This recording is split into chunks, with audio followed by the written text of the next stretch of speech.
اسی طریقے سے نجاست غلیظہ کا ہم جانیں گے کہ حکم کیا ہے، کہ اگر یہ لگ جائے تو اس کو کیسے پاک کیا جائے۔ تو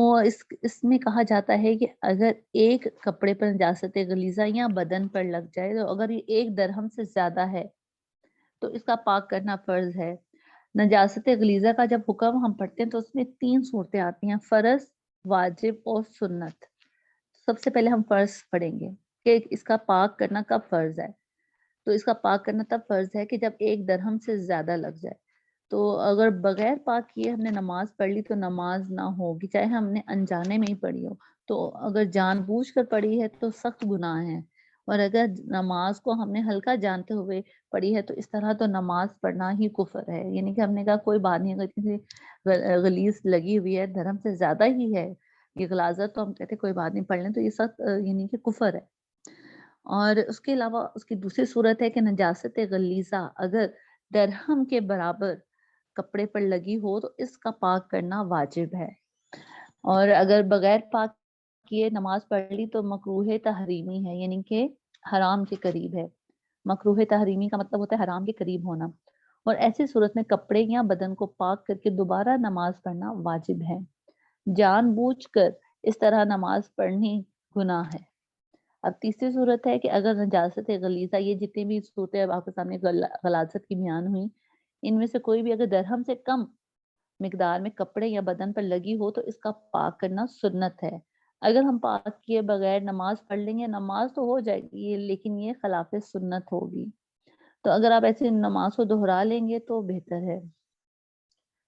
اور اب آیا سوال کہ درہم کی مقدار کتنی ہونی چاہیے، تو درہم کی مقدار جاننے کے لیے ہم اس طرح سے لیتے ہیں کہ اگر کوئی چیز وزن کے حساب سے ہمارے کپڑے پہ پڑی ہے تو اس کا وزن جو ہے 4.5 ماشا یعنی کے لیے تقریباً 4 گرامز 4.37 374 گرامز ہیں، اور لہذا نجاست اگر پتلی ہو تو ہم اس کو کیسے دیکھیں گے، تو ہم ایک ہتھیلی لیں گے، ہتھیلی میں کچھ پانی ڈالیں گے، تو جتنا پانی ہماری ہتھیلی کے درمیان میں آ کے رک جاتا ہے اتنی درہم کی مقدار آپ دے دیں گے۔ یعنی اگر جتنی بھی کسی کی ہتھیلی ہے، ہم نے پانی ڈالا اور وہ درہم کی مقدار ہوگی، اگر اس سے زیادہ کے ہم نے پڑھ لیا، اگر اس سے زیادہ نہ پاک ہوئی جگہ تو فرض ہے پاک کرنا، اگر درہم کے برابر ہوئی تو واجب ہے، اور اگر اس جو مقدار ہماری ہتھیلی پر آ رہی ہے پانی کی، اتنی درہم کی سائز ہے، تو اگر اس سے کم ہوئی تو سنت ہے، یعنی کہ پاک کرنا، پھر بھی پاک کرنا ہے ہم نے کپڑا نجاست غلیظہ میں۔ کسی کپڑے یا بدن پر چند جگہ جیسے نجاست غلیظہ لگی اور اس کی جو مقدار ہے وہ درہم سے بہت کم ہے، یعنی کہ ایک جگہ ہمارے پر وہ چھینٹے پڑ گئے کسی جانور کے پیشاب کے، ایک شرٹ پہ پڑ گیا، ایک دوپٹے پہ تھوڑا سا پڑ گیا، تھوڑا سا شلوار پہ پڑ گیا، ٹھیک ہے، تو یا خون کے چھینٹے، یا اسی طریقے سے کہہ کے جو منہ بھر کہہ ہوتی ہے، جو اندر سلٹی جس کو کہا جاتا ہے منہ بھر کہہ جو آتی ہے، اس کے لگے یا پخانہ یا پیشاب کے، تو وہ ہم نے پھر سب کی مقدار کو جمع کرنا ہے، ہم نے دیکھنا ہے شلوار پہ، قمیض، دوپٹے یا اور جگہوں میں ملا کے اگر وہ 1 درہم جتنی بن رہی ہے تو پھر وہ جگہ جو سی ہے نا پاک کرنا جو ہے نا وہ ضروری ہے۔ اب ہم پاک کرنے کے طریقے بھی پڑھیں گے کہ اس کو پاک کیسے کیا جاتا ہے، ٹھیک ہے۔ اس سے پہلے جو ہم پڑھیں گے کہ نجاست خفیفہ کیا ہے۔ ایک نجاست غلیظہ ہم نے پڑھ لیا، اب نجاست خفیفہ جن جانوروں کا گوشت حلال ہے، جیسے کہ گائیں، بیل، بھینس، بکری، اونٹ، یہ حلال گوشت ہے ان کا، تو ان کا جو پیشاب ہے، نیز گھوڑے کا جو پیشاب ہے، صرف پیشاب، اور جس پرندے کا گوشت حرام ہے، خواہ شکاری ہو یا نہیں، جیسے کوا، چیل، شکرا، باز، اس کی جو بیٹ ہے وہ نجاست خفیفہ ہے، ٹھیک ہے۔ تو نجاست خفیفہ سے مراد یہ ہے کہ اس کا حکم آتا ہے نجاست غلیظہ سے ذرا کم آتا ہے، یعنی کہ نجاست غلیظہ میں تو یہ نا کہ ٹوٹلی آپ کے اوپر وضو بھی اور غسل بھی واجب ہو جاتا ہے، تو اس میں یہ ہے کہ آپ اس بدن کے اتنے حصے کو آپ صاف کر سکتے ہیں، اور اس کی مقدار ایسی ہونی چاہیے کہ اگر بازو پہ، یہ جیسے بتایا نا کہ جو حلال جو جانور ہیں جن کا گوشت جو حلال ہے، جن جانوروں کا گوشت حلال ہے، اگر ان کی جو ہے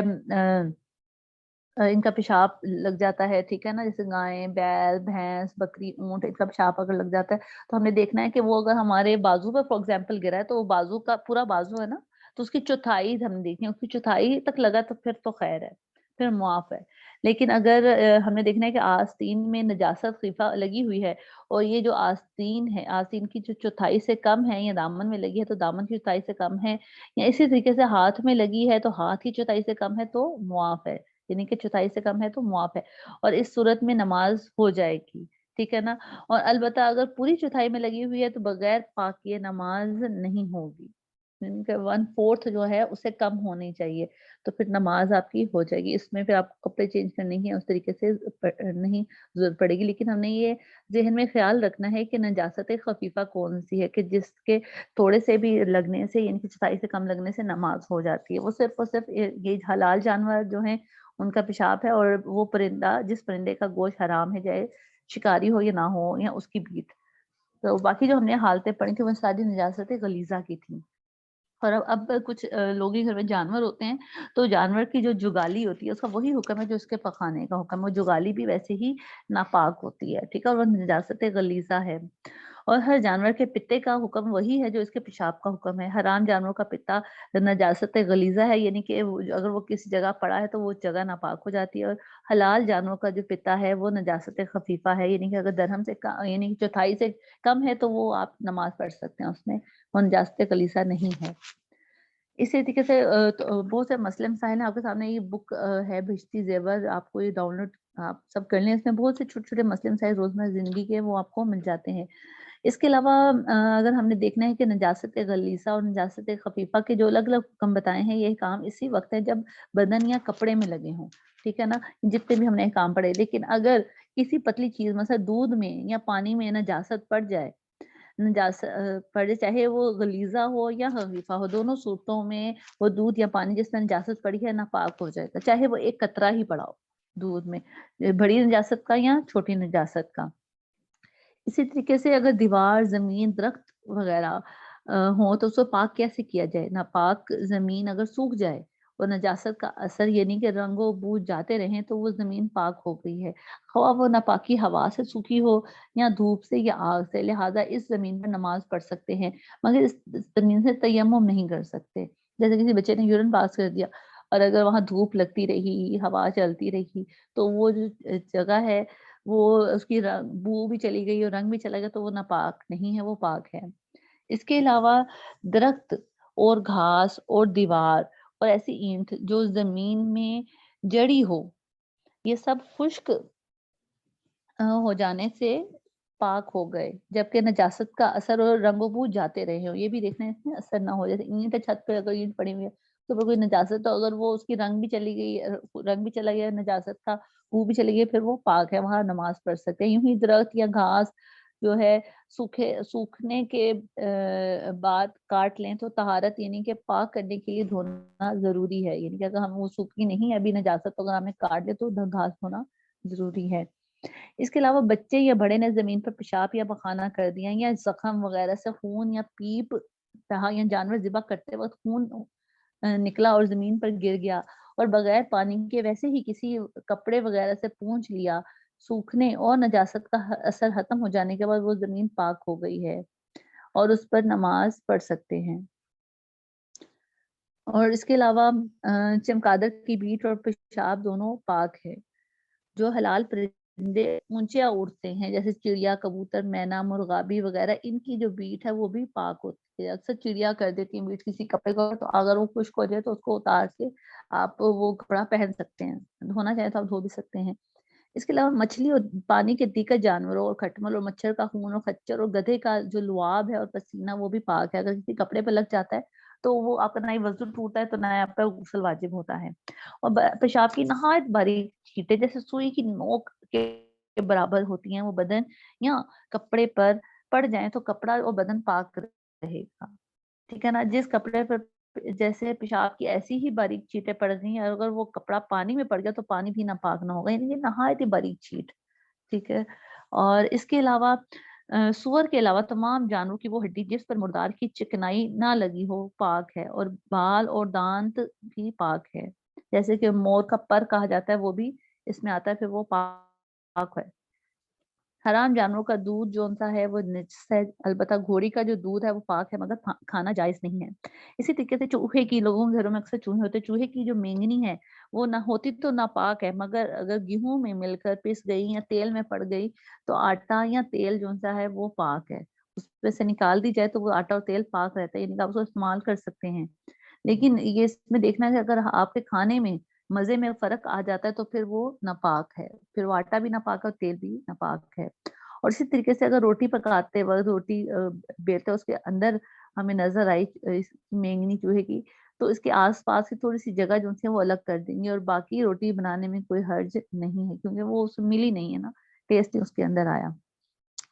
اس کے علاوہ جو ہے چھت کے پرنالے سے بارش کا پانی جو گرتا ہے وہ پاک ہے، اگرچہ چھت پر جا بجا نجاست پڑی ہو، اگر نجاست پرنالے کے منہ پر ہو، اور اگر جیسے اگرچہ نجاست سے مل کر جو پانی گرتا ہو وہ نصف سے کم یا برابر یا زیادہ ہوتا، جب تک نجاست سے پانی کے کسی بھی وصف میں تبدیلی نہ آئے تو وہ صحیح ہے، اور اگر پانی جو سا دیکھنے میں گندا لگ رہا ہے تو پھر وہ ناپاک ہے۔ گھر میں رہنے والے جانور جیسے بلی، چوہا، سانپ، چھپکلی کا جوٹا جو ہے وہ مکروہ ہے۔ کتے نے برتن میں منہ ڈالا تو جو کتے تو اگر وہ چینی یا دھات کا ہے یا مٹی یا روغنی یا استعمالی چکنائی تو 3 بار دھونے سے پاک ہو جائے گا، ورنہ ہر بار سکھا کر ہمیں اس کو پاک کرنا پڑے گا، یعنی کہ ایک دفعہ دھوئیں گے، سکھائیں گے، پھر دھوئیں گے، سکھائیں گے، پھر دھوئیں گے اور پھر سکھائیں گے، ٹھیک ہے، اگر اس کے علاوہ کوئی دھات ہوئی۔ ہاں چینی میں اگر چینی میں بال یعنی کہ بہت باریک شگاف ہو یا برتن میں دراڑ ہو تو 3 بار سکھا کر پاک ہو جائے گا، فقط دھونے سے پاک نہ ہوگا۔ کتا بدن سے یا کپڑے سے چھو جائے تو اگرچہ اس کا جسم تر ہو، بدن اور کپڑا پاک ہے، یعنی کہ اگر اس کا جسم گیلا بھی ہے کتے کا اور اگر بدن سے چھو گیا تو کپڑا پاک ہے۔ ہاں اگر اس کے بدن کے اوپر نجاست لگی ہوئی ہے تو لگی ہو تو اور بات ہے، تو پھر جو ہے وہ ناپاک ہوا، تو اس کا چھونا ظاہر ہے نجاست آپ کپڑوں کو لگ جائے گی۔ اس کے علاوہ سڑک پر پانی چھڑکا جا رہا تھا اور زمین سے چیٹے اڑ کر کپڑے پہ پڑے، کپڑا ناپاک نہ ہوا مگر دھو لینا جو ہے وہ بہتر ہے۔ اس کے علاوہ کہا جاتا ہے کہ اگر نماز پڑھی اور جیب وغیرہ میں شیشی ہے اور اس میں پیشاب یا خون یا شراب ہے تو نماز جون سی ہے وہ نہ ہوگی، اور جیب میں انڈا ہے اور اس کی زردی خونی ہو چکی ہے تو نماز ہو جائے گی۔ جو گوشت سڑ گیا یا بدبو لے آیا اس کا کھانا حرام ہے، اگرچہ وہ ناپاک نہیں ہے، چاہے پاک بھی گوشت ہے لیکن اگر وہ سڑ گیا ہے تو اس کا بو آ رہی ہے تو اس کا کھانا حرام ہے۔ اور عورت کے پیشاب کے مقام سے جو رطوبت نکلے کپڑے یا بدن میں لگے تو دھونا ضروری نہیں، ٹھیک ہے نا، لیکن یعنی ایسا نہیں، اگر ایسی مجبوری ہے تو پانی اویلیبل نہیں ہے تو دھونا ضروری نہیں ہے، آپ نماز پڑھ لیں لیکن دھو لیں تو وہ بہتر ہے، ٹھیک ہے، اور جیسے جس کو لکوریا کہا جاتا ہے۔ اس کے علاوہ گدھے خچر کا پسینہ اگر کپڑے میں لگ جائے تو کپڑا پاک ہے چاہے کتنا ہی زیادہ لگا ہو۔ اور یہ چھوٹے چھوٹے اور جو مسئلے مسائل ہیں آپ ان شاء اللہ تعالی سے پڑھیے گا نجاست کے بیان میں، اور اللہ فرمائے اور بار بار ہمیں اس کو پڑھنے کی توفیق عطا فرمائے کہ ہم اپنی زندگیوں میں چھوٹے چھوٹے جو مسئلے مسائل ہیں ان کو پڑھتے رہیں تاکہ ہماری جو ہماری عبادتیں ہیں ان کے اندر اور لذت جو سے آئے اور جو ہے سرور آئے ہماری عبادتوں میں انشاءاللہ۔ اللہ پاک توفیق عطا فرمائے، اللہ تعالیٰ کی حضور معافی کی طلب گاروں کی غلطی ہوگی تو آپ سے گزارش ہے آپ اس کا بقیہ حصہ جو پوری ڈیٹیل ہے آپ ضرور کتاب میں پڑھیے گا۔